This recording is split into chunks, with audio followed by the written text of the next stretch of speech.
Oke, selamat datang di channel YouTube Sinau Bareng Cikgu.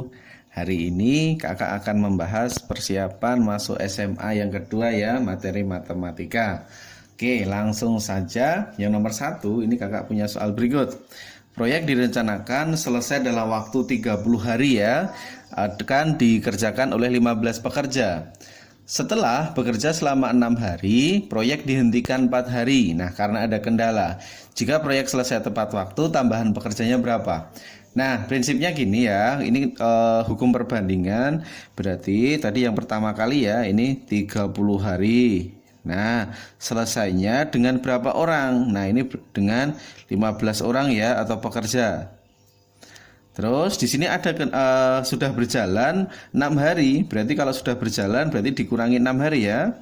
Nah, ini berarti sisanya itu masih 24 hari. Nah, oke, ini orangnya masih normal, orangnya masih sebanyak 15 orang.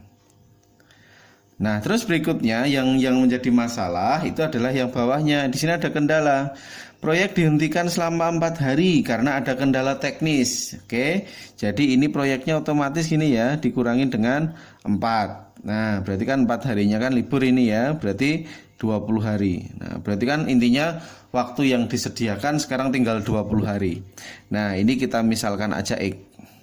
Nah, pertanyaannya, tentukan tambahan pekerjanya yang diperlukan agar selesainya tepat waktu. Nah, ini kan hukumnya adalah perbandingan senilai atau berbalik nilai. Logikanya kan gini ya. Semakin banyak orang, otomatis waktu pengerjaannya akan semakin cepat. Nah, itu dalam hukum proyek ya, sambil dipahami maksudnya. Orangnya banyak, berarti kan waktu penyelesaiannya pasti akan lebih cepat. Nah, gitu. Oke ya, berarti kita amati sekarang, perhatikan dari dua perbandingan berikut ya. Oke, nulisnya nanti seperti ini, 24 dibagi 20 sama dengan, karena berbalik nilai, yang ini kita balik, 15 sama X dibalik jadi X dibagi 15. Nah, seperti ini. Oke, kita sederhanakan, 24 sama 20 yuk, bagi 4 ya, bagi 4, berarti ini adalah berapa? 6, dibagi 4 berapa? Ini adalah 5. Paham ya? Terus kita sederhanakan lagi. Ada penyebut sama penyebut nih. 5 sama 15 boleh ya? Boleh banget. 1 di sini adalah 3. Berarti kalikan silang. 1 kali X hasilnya X ya. Sama dengan 6 kali 3 hasilnya 18. Loh, kok nggak ada jawabannya? Ingat, yang dicari tambahan pekerjanya. Hati-hati, tambahan pekerjanya saja. Berarti kalau tambahan pekerja. Nah, bisa kita tulis bagaimana?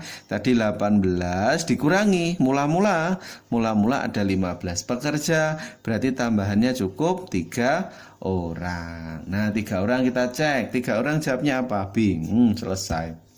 Nah, tapi kakak punya cara lain. Kalau misalnya ada kasus seperti ini ya, mencari cara 2 ya. Kakak tuliskan cara 2. Mencari tambahan pekerja gitu aja ya, kakak singkat. Itu rumusnya adalah bos. Nah, bos, kok bisa bos? Nah, kan kalau pekerjanya pengen tambah berarti harus tanya bosnya dulu ya, betul ya. Nah, itu logikanya bisa dikaitkan, tambahan pekerja tanya bosnya dulu.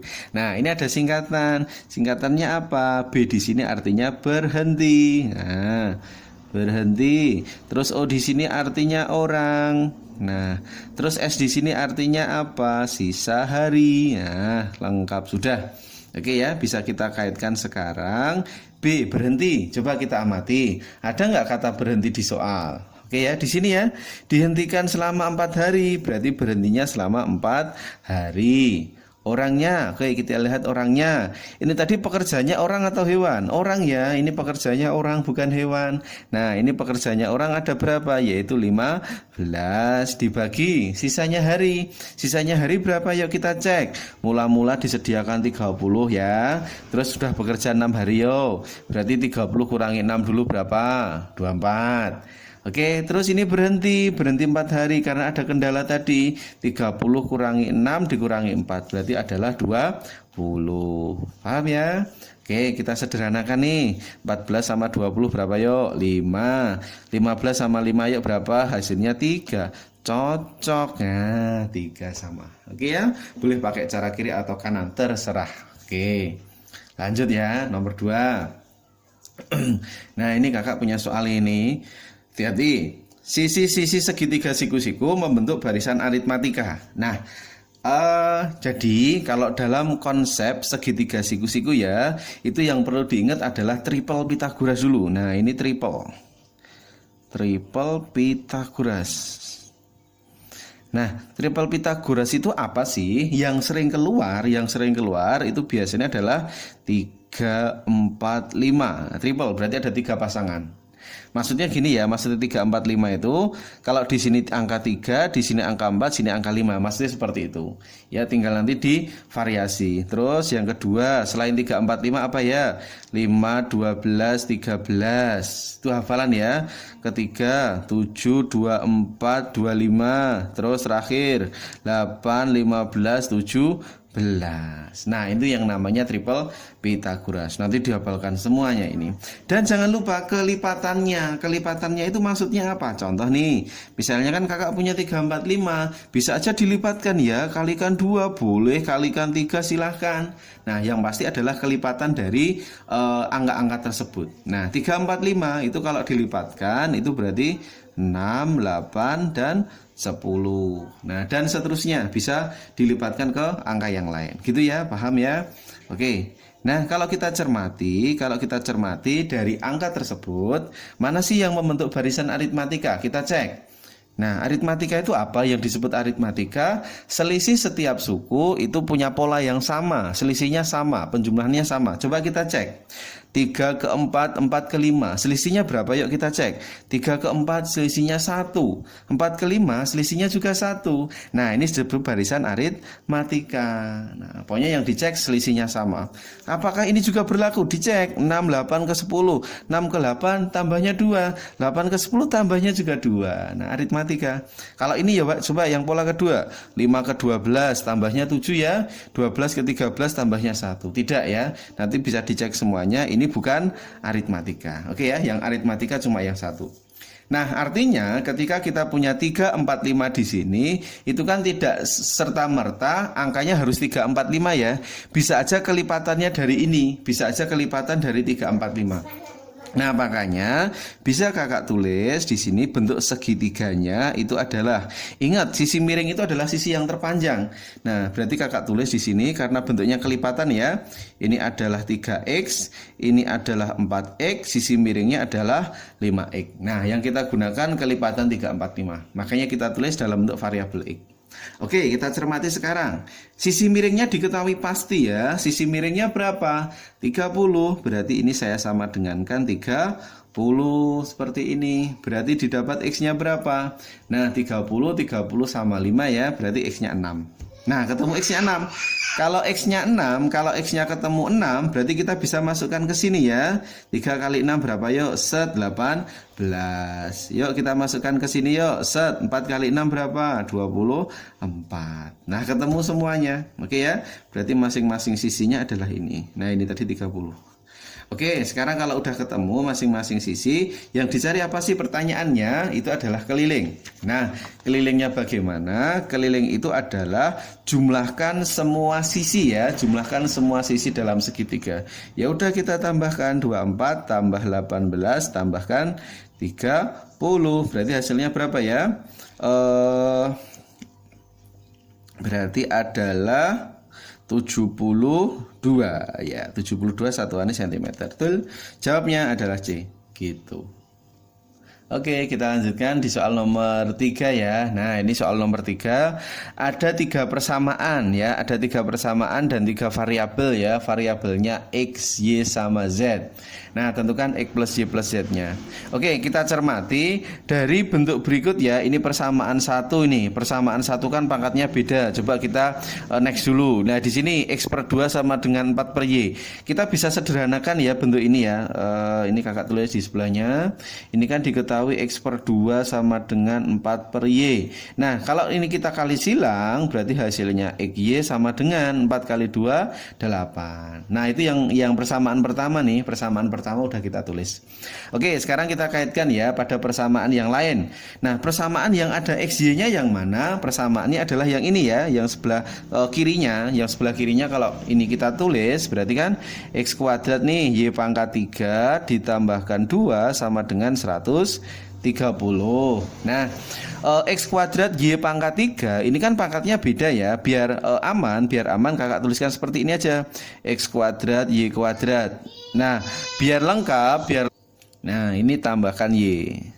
Ini saya pindah aja, duanya saya pindahkan ke kanan, berarti 128. Oke, berarti ini didapatkan XY kuadrat dikali Y adalah 128. Nah, XY-nya berapa? XY-nya tadi diketahui ya, di atas kita udah dapatkan nih. XY-nya kan 8 ya. Berarti kan 8 pangkat 2 ya, dikali Y adalah 128. Nah, berarti 8 kuadrat ya, ini kan 64. Kalikan Y adalah 128. Berarti berapa hasilnya Y? 128 kita bagi dengan 64. Berarti didapatkan Y-nya ketemu 2. Nah, seperti ini. Nah, otomatis ketika Y-nya udah kita dapat, otomatis kita bisa cari X-nya. X kali Y yang hasilnya 8. Berarti kan otomatis X-nya adalah 8 bagi Y ya. 8 bagi 2 ketemu 4. Nah, ketemu X-nya. X ketemu, Y ketemu. Tugas kita terakhir adalah mencari si Z. Oke ya, sekarang kita Z-nya bisa kita cari. Nah, si Z-nya kakak tulis di sini aja, Z-nya di sini. Z pangkat 3 min 1 per 2 dikurangkan 26,5 sama dengan min Z pangkat 3 dibagi 2. Nah, kita kalikan saja ya. Ini kita kalikan aja ben penyebutnya hilang. Kalikan 2. Nah, seperti ini. Oke, berarti kalikan 2 adalah, ini kan penyebutnya hilang ya. Tinggal Z pangkat 3 min 1 dikurangi. Ini kalau dikalikan berarti 53 ya, sama dengan min Z pangkat 3. Nah, seperti ini ya. Terus min Z pangkat 3 saya pindahkan aja ke ruas kiri. Berarti 2Z pangkat 3 adalah 54.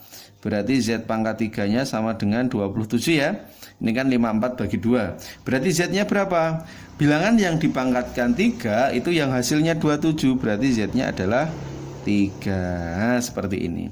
Oke, lengkap ya. X sama Y sama Z-nya udah ketemu. Yuk masukkan ke pertanyaan. X-nya masuk. X-nya berapa? 4. Y-nya masuk. Y-nya masuk 2. Z-nya masuk 3. 4 tambah 2 tambah 3 berarti hasilnya adalah 9. Kita cek yang hasilnya 9. 9 jawabnya adalah B. Nah, gitu. Oke, nomor 4. Nah, nomor 4 78,65 kuadrat dikurangi 21,35 kuadrat. Nah, prinsipnya apa? Ingat konsepnya dulu ya. A kuadrat dikurangkan dengan B kuadrat, itu kan artinya di sini kita bisa tulis A tambah B dikalikan A min B. Nah, seperti ini konsepnya. A plus B sama A min B. Berarti bisa kita anggap ya, ini kita anggap aja A, ini yang belakang kita anggap aja B. Nah, terus cara menjumlahkannya bagaimana? Ini kita tulis aja di sini 78,65 21,35. Nah, ini ya, misalnya kalau kita cari penjumlahannya dulu, penjumlahannya kan berarti 0. Ini 0, berarti nyimpen 1 ya, 0 0. Wah, ini 0 berarti 100. Nah, ini 100. Oke, A plus B-nya 100. Kalau dikurangkan, ini 0, kurangkan ya, ini 0. Ini berarti berapa? 3. Ini berarti berapa? 7. Ini berarti berapa? 57. Betul? Berarti 57,3. Nah, kita kalikan 100 berarti hasilnya 573,0. 573,0. Jawabnya adalah D. Selesai. Lanjut, yang nomor 5 ya. Nah, yang nomor 5, hati-hati. Nah, bentuk akar di dalam akar dan seterusnya. Nah, sampai tak terhingga. Nah, prinsipnya apa? Kalau kakak tuliskan dulu konsep dasarnya ya. Jadi yang bentuk pertama kan diketahui seperti ini. Yang di bentuk pertamanya adalah X sama dengan akar 30 ditambah akar 30 ditambah akar 30 dan seterusnya. Oke, biar akarnya hilang berarti kita kuadratkan ya, kuadratkan kedua ruas. Berarti kita dapatkan X kuadrat sama dengan, ini akar yang paling luar hilang ya, akar yang paling luar hilang berarti tinggal 30 nih. Nah, 30 30 ditambah, nah ini akar. Nah 30 ditambah akar 30. Nah, ini kalau kita teruskan ini sebenarnya sama ya, isinya akar 30 terus dan seterusnya. Akar 30 dan seterusnya. Ini kakak tuliskan sampai sini. Nah, ketika udah kakak tuliskan di sini sampai sini, berarti ada unsur perulangan ya, ada unsur perulangan. Nah, yang perulangannya siapa? Ini. Nah, kita cek. Akar 30, akar 30, akar 30 kan sama seperti yang di soal berarti. Ya, berarti kan kembali ke soal awal. Berarti ini kita tuliskan aja sama dengan X. Nah, seperti itu. Jadi ketika kita udah mengkuadratkan, nanti soal ini akan kembali di tempat yang sama, yaitu kembali ke bentuk X. Oke, berarti kita bisa tulis X kuadrat sama dengan 30 tambah X. Pindah ruas ya.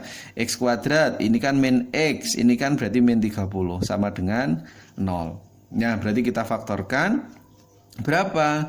X min 6 dikalikan X plus 5 sama dengan 0. Berarti hasilnya adalah 6 atau hasilnya adalah min 5. Mungkin nggak akar itu negatif? Tidak mungkin. Berarti jawabnya adalah 6. Nah, berarti yang X-nya ketemu 6. Paham ya? Nah, ini ketemu X-nya dulu. Nah, Y-nya bagaimana? Kalau kita kerjakan dengan cara uraian, jadi prosedurnya sebenarnya sama aja. Jadi kita cari caranya seperti ini. Kuadratkan kedua ruas, terus nanti dimisal-misalkan seperti ini. Nah, ini kakak tuliskan cara lain ya, cara lain. Jadi, ketika ada kasus soal seperti ini, prinsipnya apa? Yang kita lihat adalah angka perulangannya. Di sini kan angka perulangannya berapa? 30. Nah, misalnya ya, jadi misalnya nanti suatu saat ketemu dengan konteks yang sama, ini kakak tuliskan cara langsungnya aja ya. Jadi prinsipnya sebenarnya cuma seperti ini kok. 30, 30, 30. Nah, dan seterusnya. Nah, dari angka perulangannya berikut, carilah faktor dari 30. Ingat ya, carilah faktor dari 30 yang berselisih 1. Nah, cara cepatnya seperti itu.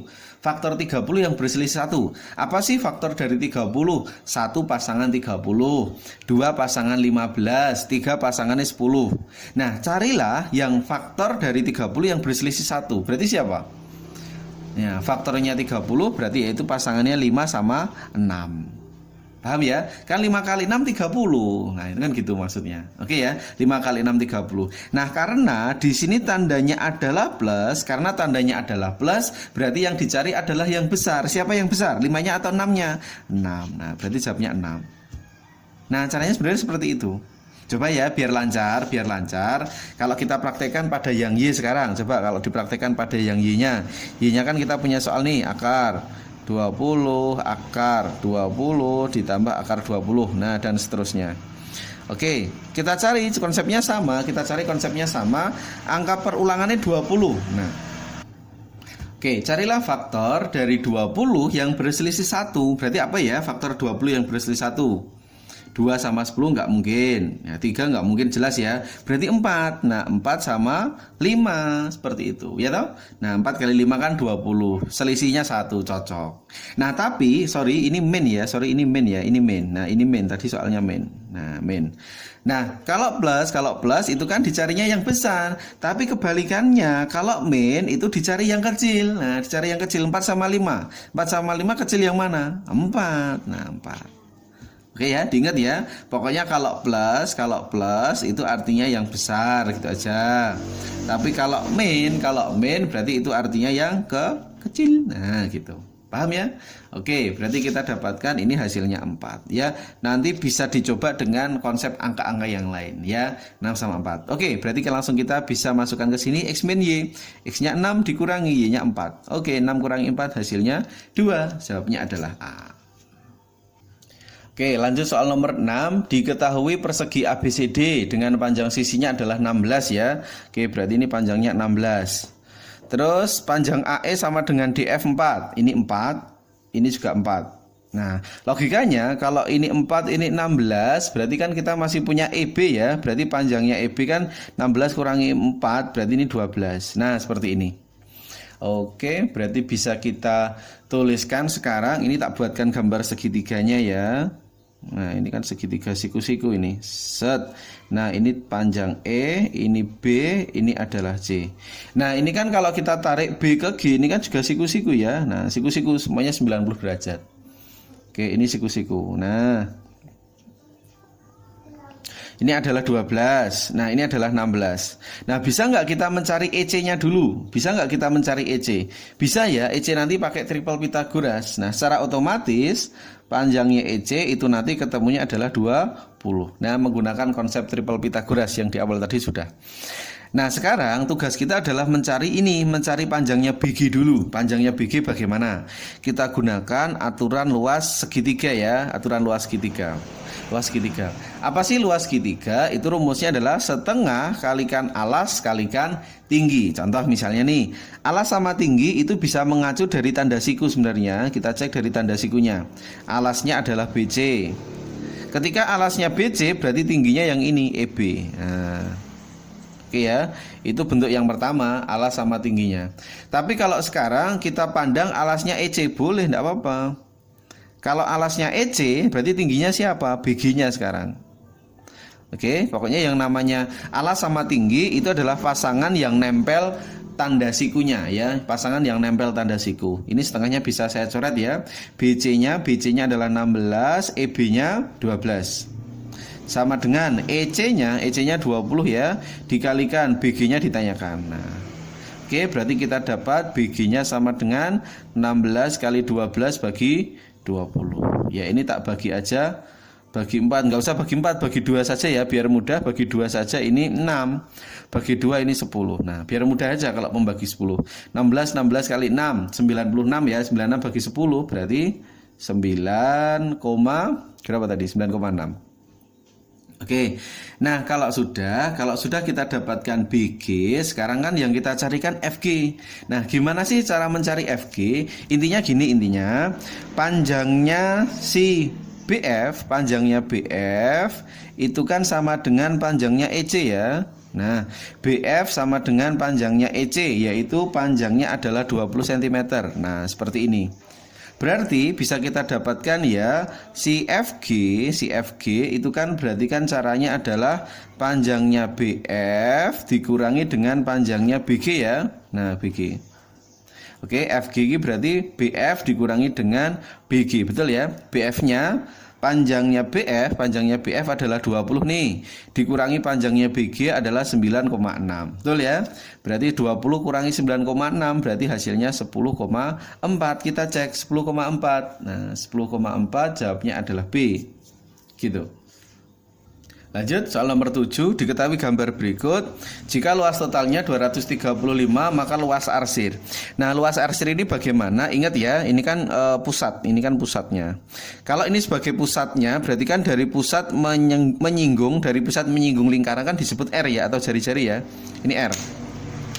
Kita tuliskan R. Nah, ini juga R. Nah, ini sama ya, tingginya kan sama ini, ke atas ke sini, berarti kan sama aja dengan R juga ini. R, ini R. Nah, logikanya berarti kan ini panjang diagonalnya sama ya. Ketika kalau panjang diagonalnya sama, berarti dikatakan persegi dia. Nah, persegi. Nah, punya sudut 90. Logikanya sekarang kalau ini 90 derajat, berarti kan di sini kan masih 270 derajat ya. Atau gini aja, ini kan berarti kan kalau lingkaran utuh kan 360 nih. Oke ya, ini kan udah dipotong 90 derajat atau seperempatnya. Berarti bagian ini tinggal 3/4 ya. Bagian ini tinggal 3/4-nya saja. Oke, 3/4 lingkaran. Sama halnya dengan ini. Ini bagian ini masih 3/4-nya lingkaran. Paham ya? Kan seperempat kan 90 derajatnya ini. Oke. Bisa kita buat persamaan sekarang. Persamaannya itu adalah gini ya. Luas total. Nah, luas total itu kan artinya gabungan dari 3/4 luas lingkaran ditambah 3/4 luas lingkaran ditambahkan luas ini ya, luas persegi ya, luas persegi. Nah, oke, berarti bisa kita tulis luas totalnya adalah diketahui 235 ya. Sama dengan 3/4 itu berarti kan 6/4 ya. 6/4 luas lingkaran ditambah luas persegi ini ya. Oke, berarti 235 sama dengan, ini kan 3/2 sama saja ya. Luas lingkaran pi R kuadrat, berarti 22/7 dikalikan R kuadrat. ditambah luas persegi. Nah, karena di sini sisinya belum ada, kita bisa menggunakan hukum diagonalnya. Nah, ini diagonal 1 tambah diagonal 2 bagi 2 ya. Diagonal 1 kali diagonal 2 bagi 2. Boleh seperti ini, tidak apa-apa. Oke, sekarang kita bisa sederhanakan nih. Ini sama ini kan bisa ya, 11 ya. Berarti 235 sama dengan 33 bagi 7 R kuadrat ditambah diagonal pertama itu 2R. Ini juga 2R dibagi dengan 2. Nah, sederhanakan. Oke, berarti didapat 235 sama dengan 33 per 7 R kuadrat ditambahkan. Ini berarti masih 2R kuadrat ya, betul ya, masih 2R kuadrat. Oke, berarti kalau kita total kan 33 per 7 tambah 2 ya, 33 per 7 ditambah ini 14 per 7 ya berarti langsung saja ini kakak tambahkan, hasilnya adalah 47 ya, 47 per 7 R kuadrat. Nah seperti ini hasilnya 235. Nah ini kalau kakak pindah berarti kan R kuadratnya berapa? Kalau pindah berarti 7 per 47 ya, 7 per 47 dikalikan 235. Sederhanakan 5, 7 kali 5 berarti 35. Oke, 35 ya. Tapi belum selesai loh ya. Ini masih R kuadratnya. Yang ditanyakan apa sih? Yang ditanyakan luas arsir. Apa sih luas arsir tadi yo? L arsir. Nah, L arsir kita tulis diagonal 1 kali diagonal 2 bagi 2 ya. Nah, 2R kali 2R bagi 2. Nah, berarti bisa. Nah ini duanya saya coret ya. Tinggal R kali 2R berarti didapatkan 2R kuadrat. Nah R kuadratnya berapa? R kuadratnya 35. Berarti 2 kali 35 hasilnya 70. Nah 70 jawabnya adalah D. Nah ini kalau dikerjakan cara penjabaran seperti ini ya. Atau kalau menghafalkan cara langsungnya saja ya. Cara langsungnya ini cara 2. Kakak tuliskan cara 2. Nah cara mencari L arsir itu ini 14 dibagi 47 dikalikan L total. Nah sebenarnya rumus ini kan didapat dari penjabaran dari ini. Tapi kalau kita udah bisa buat cara langsungnya kan lebih cepat. Nah berarti kan 14 per 47 luas totalnya tadi kan 235 ya, 235. Kita sederhanakan berarti kan 5 kali 14 hasilnya adalah 70. Nah sama. Oke hasilnya 70. Selesai. Jawabnya D. Oke ya. Oke cukup sekian dari video kakak. Semoga video kakak nanti bisa bermanfaat buat adik-adik semua. Jangan lupa like, share, dan subscribe video kakak ya. Supaya kakak lebih semangat lagi untuk membuatkan video-video berkualitas berikutnya. Oke sukses buat adik-adik semua. Assalamualaikum warahmatullahi wabarakatuh.